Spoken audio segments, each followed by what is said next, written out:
misma.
The other day, this guy flipped me off in traffic.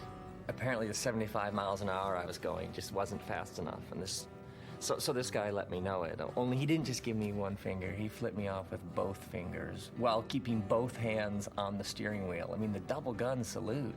I mean, that takes skill, it takes practice to do that and still maintain control of your car. And the look on his face, the rage. He pulled up right behind me and tailgated me for a while. I mean, you would have thought this mattered.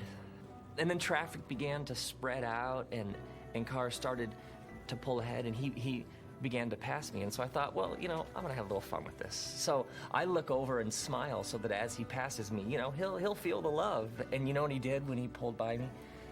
He goes by me and he doesn't even acknowledge I'm there. He just stares straight ahead. Now, I don't have to know much about him to know that his anger had very little to do with me or the speed we were driving or traffic. That guy was angry long before he got in his car, wasn't he? I mean, you and I see this all the time, and we see it in traffic, but we see it in the store, we see it in the school, we see it at the office, we see it in the home. I mean, there is this low-grade boiling rage that many people carry around with them everywhere they go.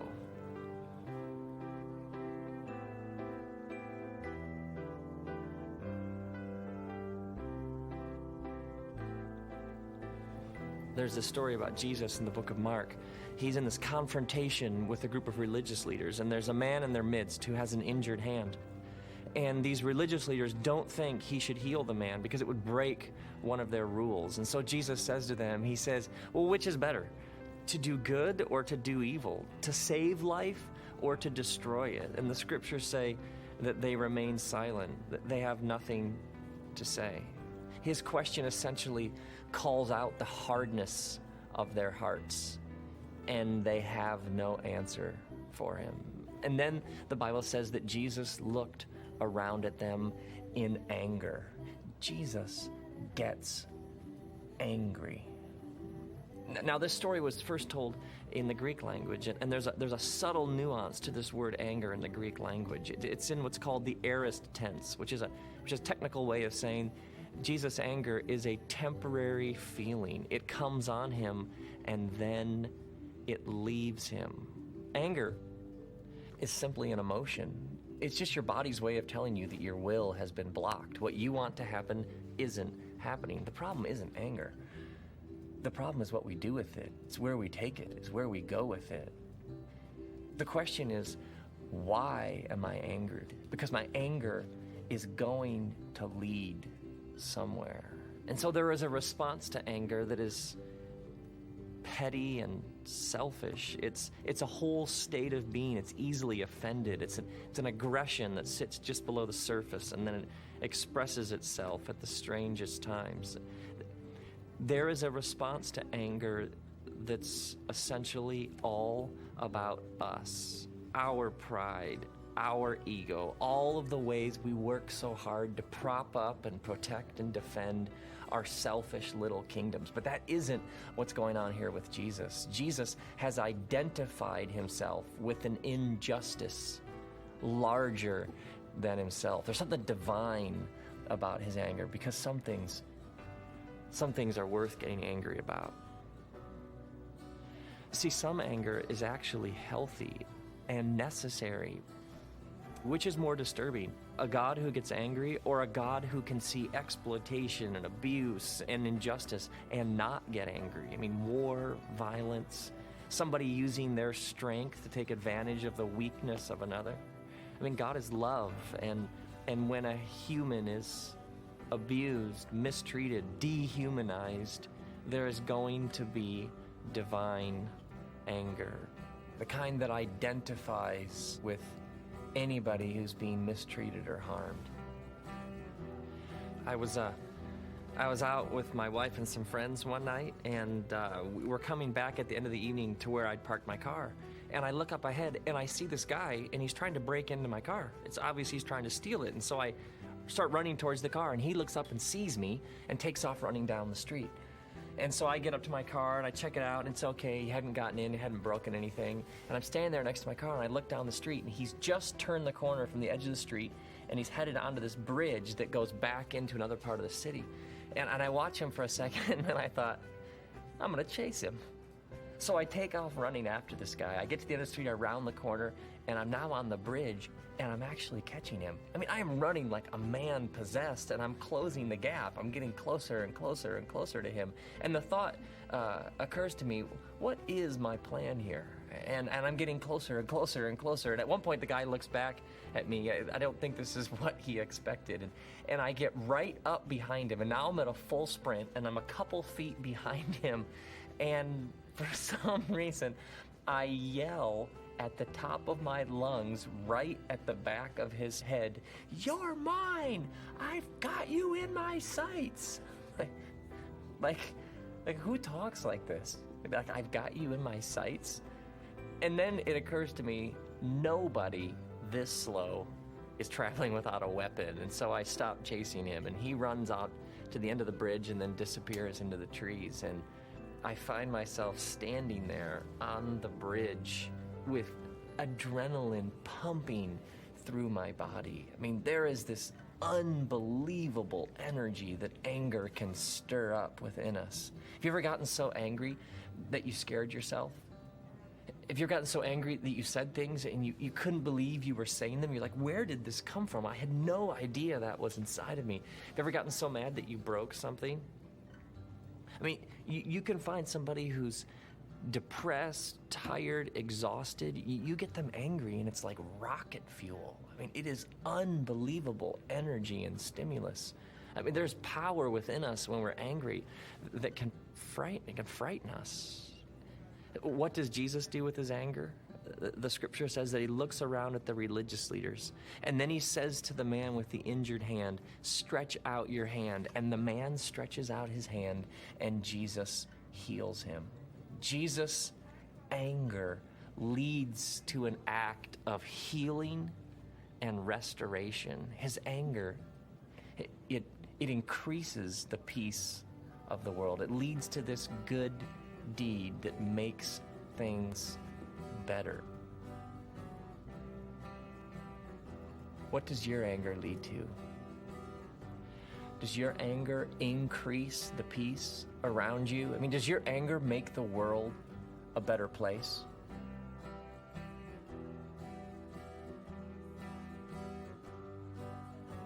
Often when we're talking about what we're going to give our lives to, we ask the question of ourselves and those around us. You know, we say, what do you love? What is it that when you do it, you feel alive? You think, man, I could do this forever. I was made for this.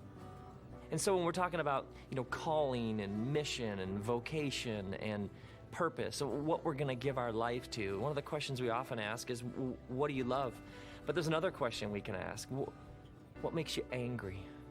What is it that when you see it, you think, that's wrong, somebody should do something about that? What is it that when you see it, it stirs something within you that somebody should devote themselves to that? Somebody should make a difference there. Somebody should help them. Maybe the somebody is you. We need to listen to our anger because God may be using it to get our attention. I saw this woman absolutely lose it in a restaurant recently because she was having to wait for her food longer than she thought was acceptable. While that very night, hundreds of millions of people around the world would go to bed hungry. We live in a world where people get angry about things that do not matter. While at the same time, people don't get angry about things that do matter. Go to a game and watch the way that people behave. You know that guy, the one who gets really angry with the referee? I don't think his anger has that much to do with the ref. He hasn't given his life to a bigger cause, a larger fight.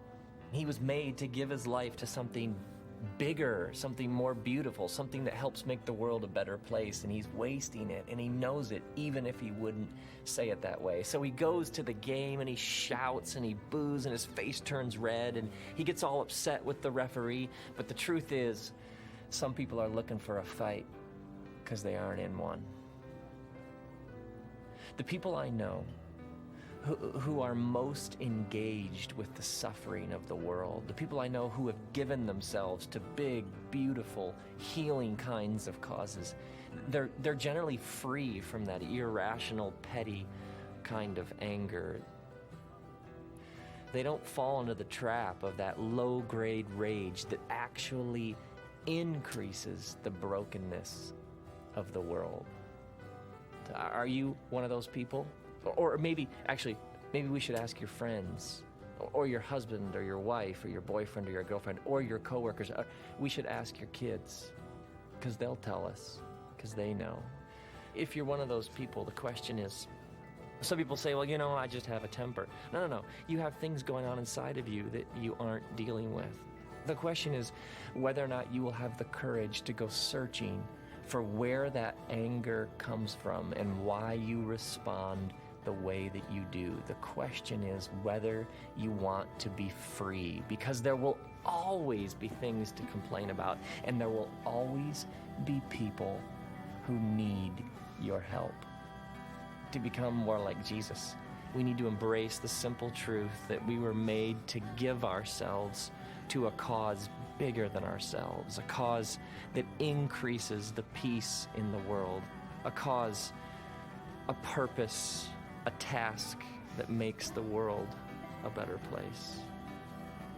So may you become aware of your anger. May you learn to channel it, to focus it, direct it into something beautiful, and may it fuel sacred acts of healing and restoration.